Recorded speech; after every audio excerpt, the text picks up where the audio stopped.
All right, so let's go ahead and put down our cascading smelter right here, I think.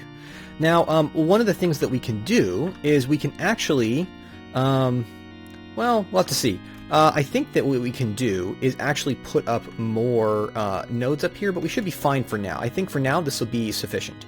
So let's go like this. Now, one of the tricks that we can do is that we can actually send a redstone signal to these, I've discovered, to actually lock all the aura in place. I think that's the key for us, is that we want to make sure to not use this system except when we have need, basically. And that's probably solid. So, you know, what we can do is, you know, for example, we could put a redstone signal. So we put a lever. Let's go ahead and make one of those right here. Right? And, oop, dropped. I actually made two? Or is that I just desynced? Interesting. I made two, and I threw one away by accident. So let's go ahead and put that right there. Oh, yeah, I was one. Okay, well, that's, you know, modded Minecraft. Anyways, we can put this right here. And even if, so now we power it directly. And even if we toss it a coal, it won't take it, right? It has to be let in. And even then, now when we have it, it will freeze time, right? So it won't do anything just yet. Similarly, we can also inhibit that up there. Now, I think that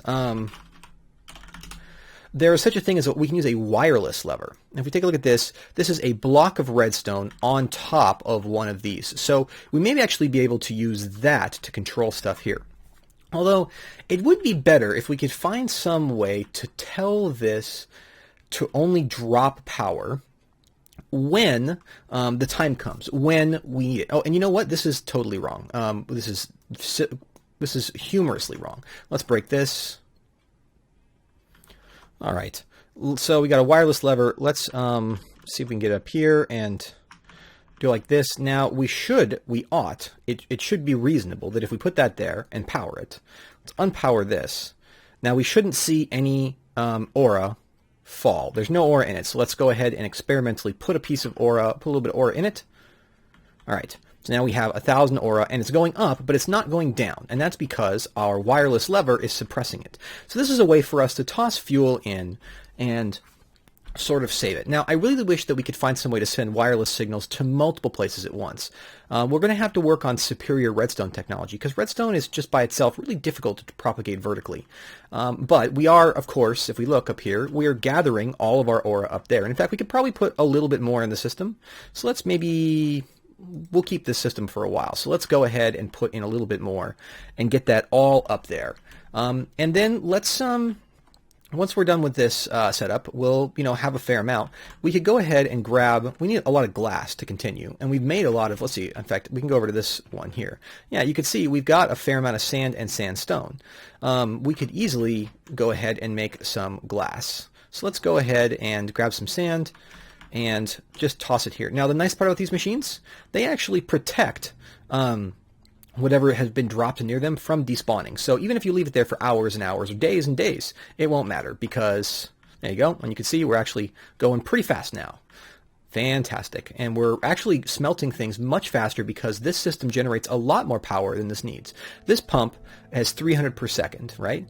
But it's not about, like, if there were no aura already up there stored, it wouldn't matter. It would be at most 300 per second, which is a little bit less than 1 progress or a little bit more than 2 progress per second, right? So every 3 seconds we get 2 progress.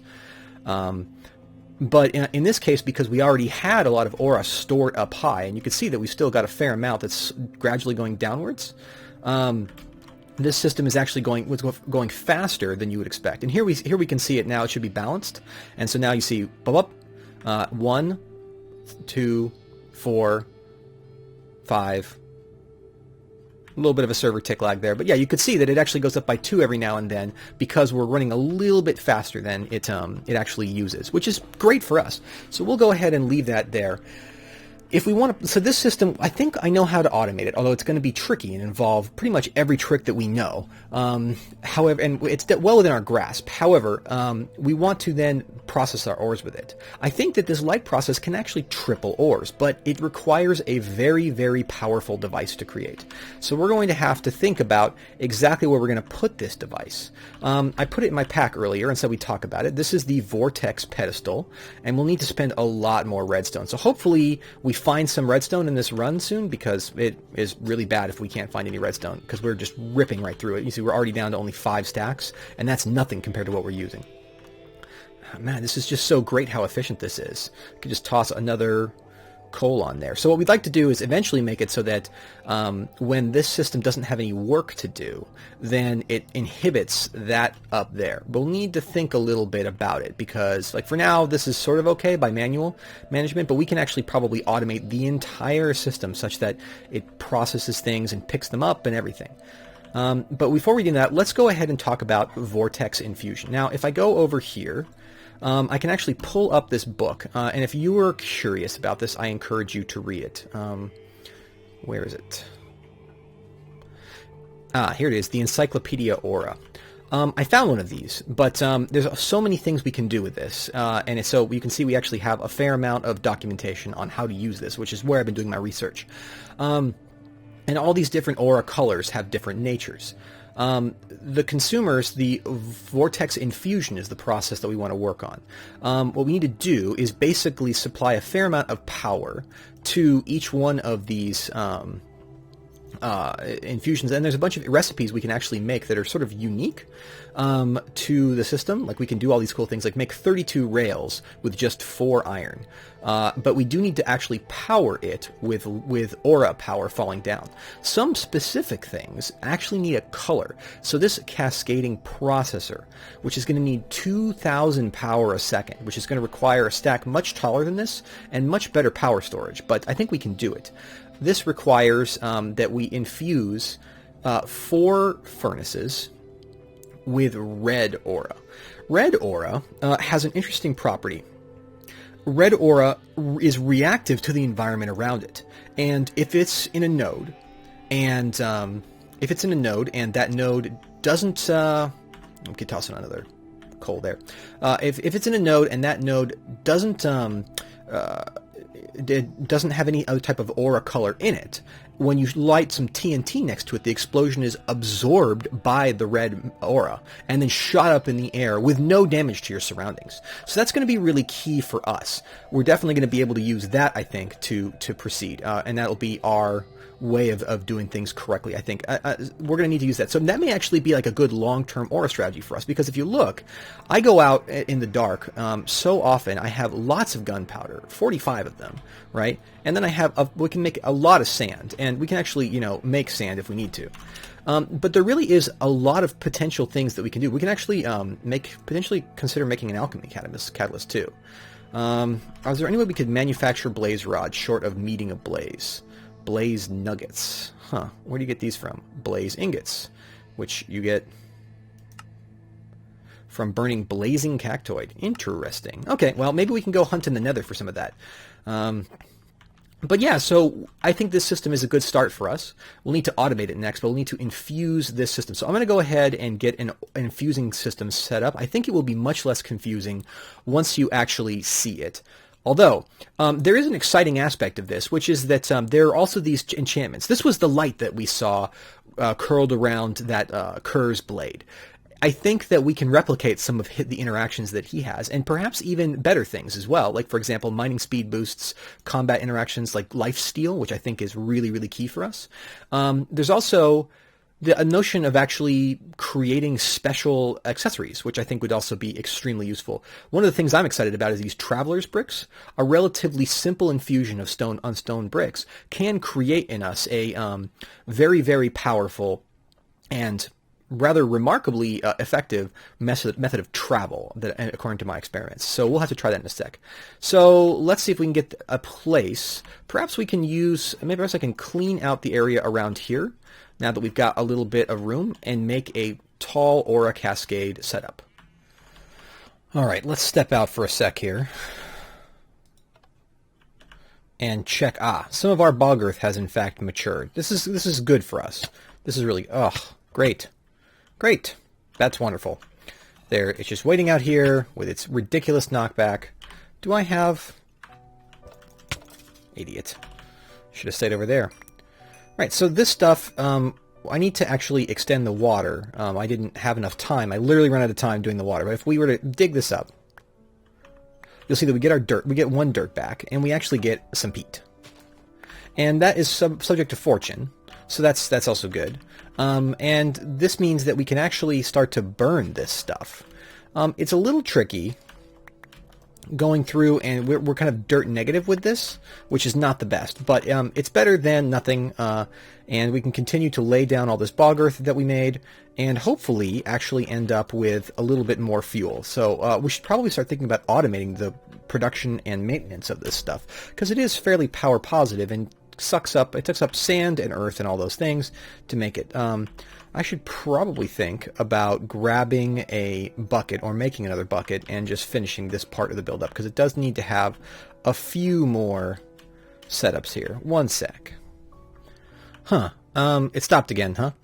We got 6 diamonds? Oh my gosh. Okay, that's fantastic. We have iron, a stack of it, and then it looks like we only got a stack of iron. We have a bunch of stuff here. This is all going to get sucked in here, so this is totally wrong. We have to fix that, but it's kind of like, I guess with 6 iron we could maybe actually invest in some sorting pipes, which is great news. We need to get our processor up online, but does that mean that it's done? Because I think I ran out of fuel. Yeah.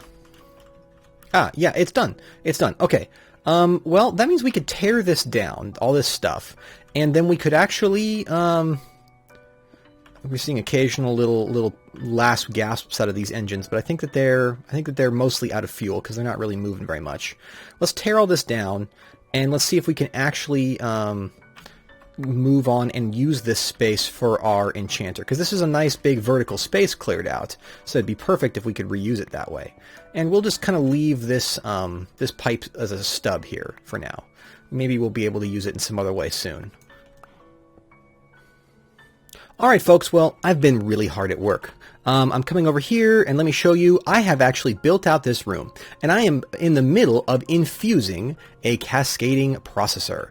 So, just to make it really clear what we're up to here, this system basically is a bunch of nodes around this Vortex controller, and then each of these Vortex pedestals on the side allows us to connect things. And as you can see, little puffs of red light, red aura in this case, are shooting through the system.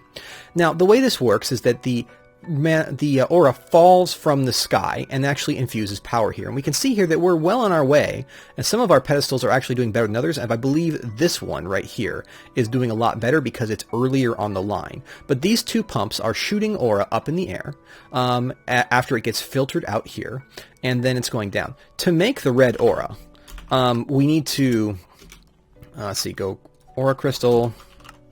We actually just wrap our aura crystals around some red dye. So I went out and I got a couple pieces of red dye, and I just made a few. And so now we're just going to be patient and wait. But we'll be able to use this for a variety of other things. So I'm actually pretty excited about it, including specialist machines that allow us to do things. So the next thing we're going to work on is actually sort of in the vein of that. And why am I carrying poop? It's so sticky. While traveling around in the world, I've been picking up Botania flowers and preparing, because that source of mana seems like a remarkable source of power. And I've actually gone and prepared a little bit of a mana spreader here, an extra one, and a runic altar, because I can't keep running around at night, wasting my nights, desperately trying to do all the things that I have to do. Occasionally I have to go outside and handle things, and that's just, it's tough. Speaking of that, why don't we step outside and see how our peat fields are doing? Hey, look at this. Our peat fields are doing pretty well. They're doing pretty good indeed. It looks like it looks to me like we won't be able to necessarily, we'll have to put more water in, because it looks like it only goes a direction 2. So there's no point to having fallow peat fields. So we're going to go ahead and cut this. We'll make a little bit more bog earth in a bit. And in the meantime, we get a ton of just put that there for now. In the meantime, we get a ton of fuel to actually work with, which is fantastic. I'm really excited about that aspect of it, because we've been really struggling for fuel this whole time. Everything that we use uses fuel.